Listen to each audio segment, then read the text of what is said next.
அன்புக்குரியவர்களே, இன்னைக்கு பாஸ்கா காலத்துல 3வது வாரத்தின் புதன்கிழமை. இன்றைய சிந்தனைக்கு நமக்கு கொடுக்கப்பட்டிருக்கின்ற நற்செய்தி வாசகம் என்னன்னா, யோவான் நற்செய்தி 6ஆம் அதிகாரம் 35 40 வரை உள்ள இறைவசனங்கள்.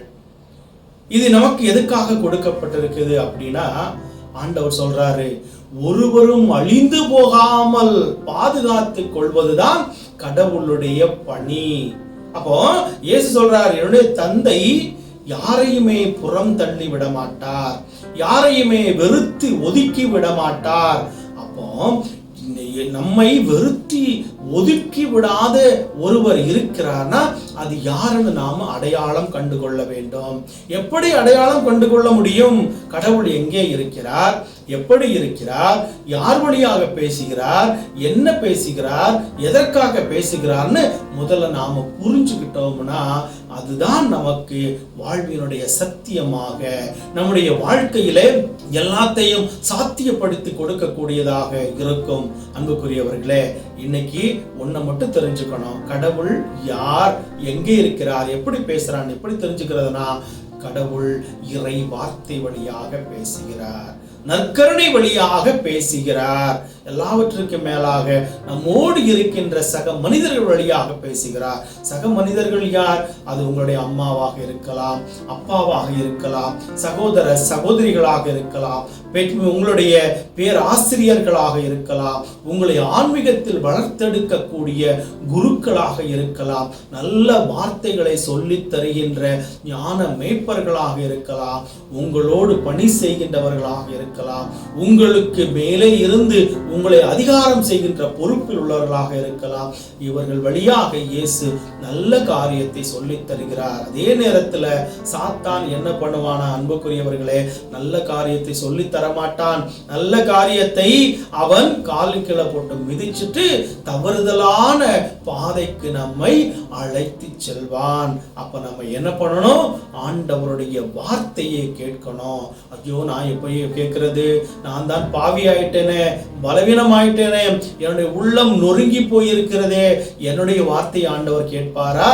அவர் சொல்வதை என்னால் கேட்க முடியுமா?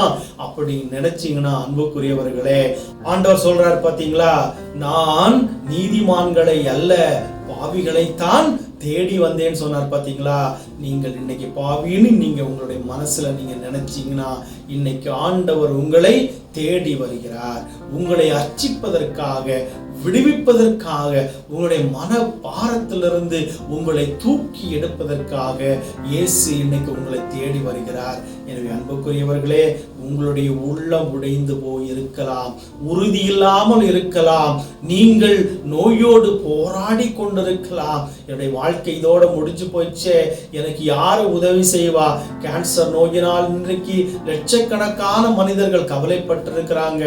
ஒரு வாரத்துல 3 முறைக்கு மேலாக டயாலிசிஸ் பண்ற நோயாளிகளை பார்க்கிறோம். இன்னைக்கு அவங்களுடைய வாழ்க்கையில வேதனை இருக்கலாம். ஏன் தான் இந்த உலகத்துல பிறந்தேனோ, இந்த உலகத்துல ஒரு தரித்திர வாழ்வு வாழ்றேன்னு நினைச்சீங்கன்னா ஆண்டவருடைய முகம் உங்களை தேடுகின்ற பொழுது, அவருடைய அருளுடைய ஒளி உங்களை நோக்கி வருகின்ற பொழுது நோய்கள் எல்லாம் பறந்தோடும். நீங்கள் அதுக்கு என்ன பண்ணணும்? முதலில் ஆண்டவரை நம்பணும். எப்படிப்பட்ட ஆண்டவரை நம்பணும்? எந்த ஒரு ஆண்டவர் உங்களை பற்றி சொன்னாரோ, நான் என்னுடைய மக்களை புறந்தள்ளி விட மாட்டேன், அவர்களுக்கு பக்கபலமாக இருப்பேன் சொன்னார் பாத்தீங்களா.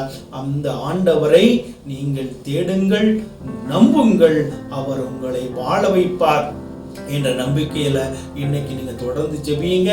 நினைக்கிற காரியத்தை ஆண்டவர் உங்களுக்கு தருவார். எனவே நற்கருணை நாதரை ஒரு பொழுதுமே கைவிட்டு விடாதீர்கள்.